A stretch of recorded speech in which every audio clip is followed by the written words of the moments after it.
Four U.S. soldiers went missing during a NATO training mission near the Belarus border. And what does Donald do, the ostensible commander in chief?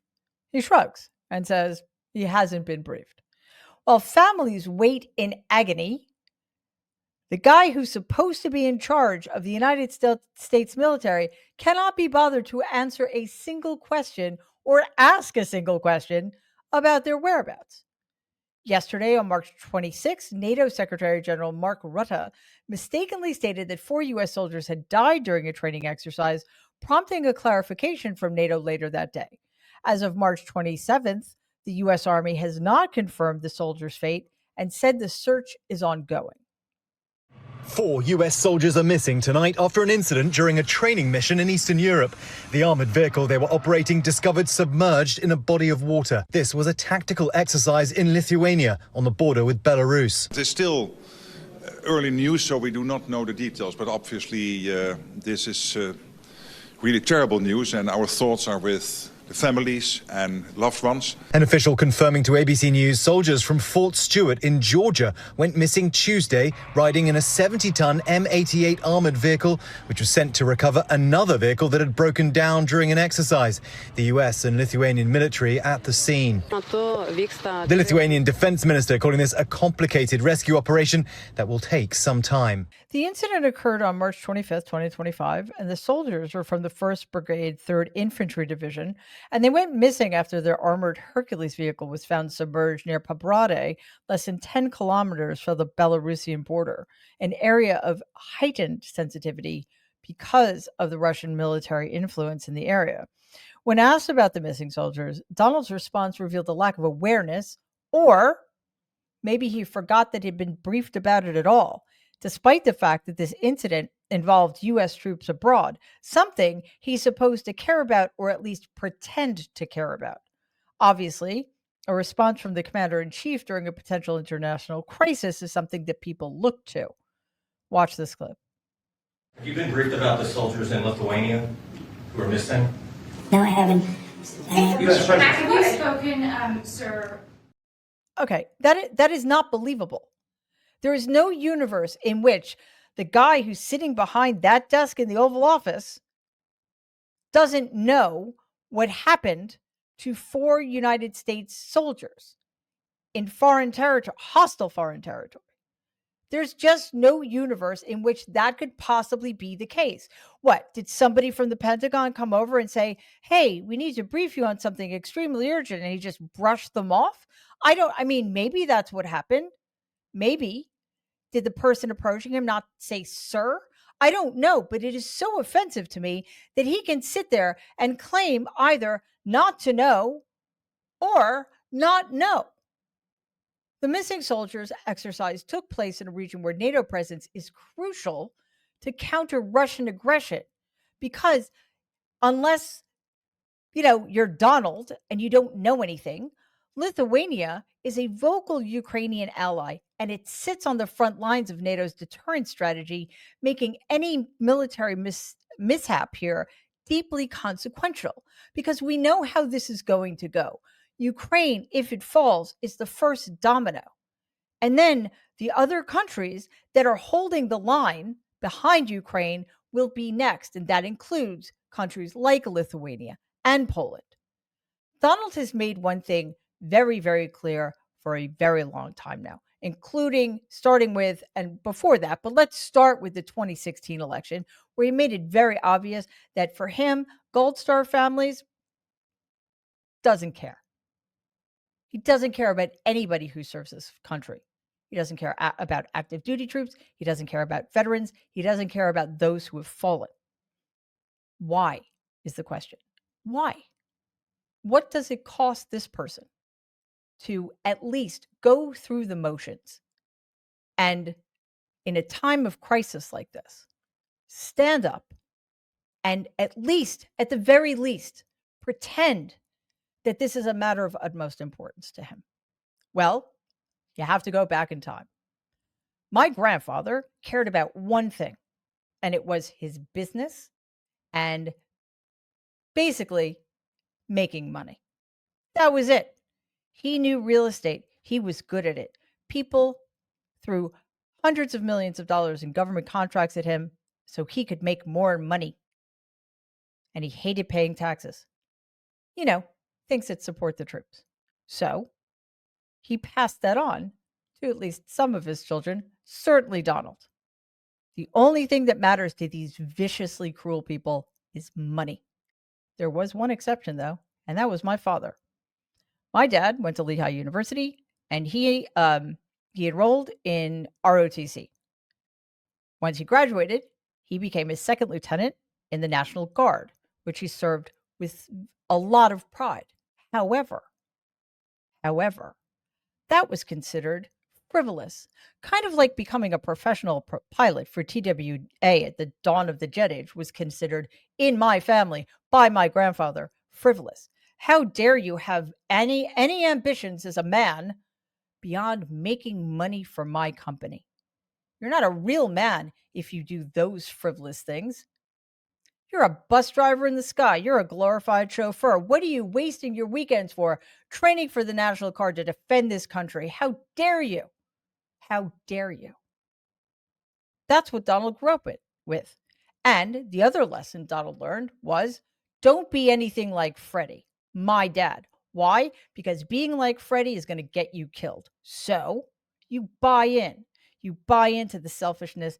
You buy into this idea that the only thing that matters is making yourself richer at everybody else's expense. Defending the country? Who the fuck needs that? That's not real men's work. Real men's work is collecting rent from my tenants so I can get richer. Now, even Donald's supporters, veterans who voted for him, are waking up to this real sense of having been betrayed. I'm not going to throw any stones here. I am not. But I have to wonder why it's taken so long. There's been so much evidence. Now, the question is it that veterans, people who are active service members, are just getting their information from places that do not tell them the truth about their commander-in-chief? Or is it like many people in the United States? They are so deeply wedded to their own sense of their politics that they can't change their minds about whether to be a Democrat or Republican, whether it's Republicans or Democrats who are better on national defense, for example. And it's impossible for them to take in any contradictory evidence. Before we dive into that further, please take a second to like and share this video. And if you haven't already, please subscribe to our channel. That way you will be able to catch up on all of the latest news with us. While Donald can't be bothered keeping track of active duty troops overseas, regardless of what kind of danger they may be in, back home, his regime is gutting support for those who have already served. The Trump regime, led by Elon Musk's cost-cutting initiative, fired 25,000 probationary federal employees, including nearly 1,700 from the VA. These cuts disproportionately affected veterans who make up nearly 30% of the VA workforce. Earlier this month, the Department of Veteran Affairs announced it will cut roughly 72,000 workers, about 15%. Smith's seen colleagues let go, and appointment wait times can be up to 4 months now. The hope is there, and then the staff is not anymore. Nationwide, more than 9 million veterans get physical or mental health care from the VA. More live in Texas than any other state. The nonprofit Grace After Fire handles overflow from the VA, specifically connecting women to alternative resources. If it weren't for Grace After Fire, what would your life look like right now? I probably wouldn't be here. I probably would have committed suicide or OD'd. Anthony Murrow and other VA employees warned that these cuts are severely damaging morale and reducing the agency's ability to provide care for veterans. The Trump regime has tried to reassure veterans that VA services won't deteriorate. And VA Secretary Doug Collins, a former GOP congressman, has insisted no quote-unquote mission-critical positions were eliminated, though Murrow would beg to differ. He believes his own job made a difference for veterans, and he's certain the upheaval and hit to morale wrought by the administration's firings will dog the agency for years. He said, quote, "You walk down the hall and you could see it. You can hear people whisper about it. And now you get these people that are scared, that are worried, and they're thinking about all this other stuff, and they're trying to care for the veterans. You cannot tell me it's not having an impact on veteran health care, unquote. A leaked memo suggests further deep staffing reductions could bring the VA workforce back to 2019 levels when fewer veterans were eligible for care. Murrow continues, quote, everybody can admit that we need to look at efficiency. It's been a problem for decades. But when you're dealing with veterans, you have to be more intentional with your actions. You have to be more surgical. It's almost like he's trying to tear the VA down, unquote. Many veterans, including Murrow, voted for Donald, but now regret their decision as they witness his reckless cuts to the very institution that serves them. Concerns grow over the long-term impact on healthcare access for millions of veterans. Carla Nelson, a Marine veteran and office manager at a Wyoming Virginia center, was fired on February 24th, 2025, despite a glowing performance review. The veteran suicide rate in Wyoming is 50% higher than the rest of the country. In Cheyenne, there's a small VA center dedicated just to mental health. On February 24th, the office manager was fired. A Marine veteran, she was one of the thousands of probationary federal employees fired by email for their performance. But a recent review obtained by NBC News was glowing. Her manager writing, as a veteran herself, she listens with empathy. She is the first person our clients come into contact with. I would be concerned with positions that are frontline positions that touch veterans every day. She was at the front door. Exactly, and that's where I would have concern. Many rural veterans rely on VA services due to lower incomes and long travel distances to medical facilities. Staff cuts could further limit access to essential mental health services. Some VA employees fear speaking out, particularly in Republican-dominated states like Wyoming, where 70% voted for Donald. Others warn that cutting frontline staff like Nelson will harm veterans seeking immediate help.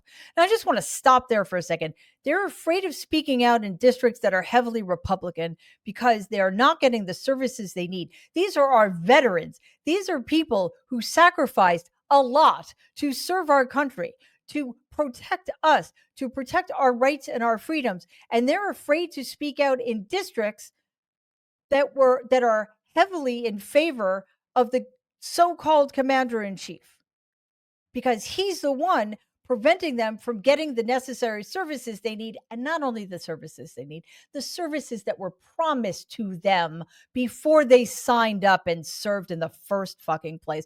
But Donald Trump wouldn't know that because he never served, because he has such contempt for service, because he thinks that his generals are just there to puff him up and make him feel better about himself. He's the one who deferred his service in Vietnam 5 times over an injury he made up because he is such a fucking coward. But he can't own that. So instead, what does he do? He looks down upon those who actually have the courage to serve their country, who actually did what he is incapable of doing. And now, in this most petty and cruel act of vengeance, because he knows they're so much better than he is trying to make their lives miserable and take away everything this country owes to them. Please take a second and like and share this video. It'd be awesome if you could subscribe to the channel. If you're listening to us in podcast form, please follow us and give the show a 5-star rating because it really does help other people find our content. Thanks.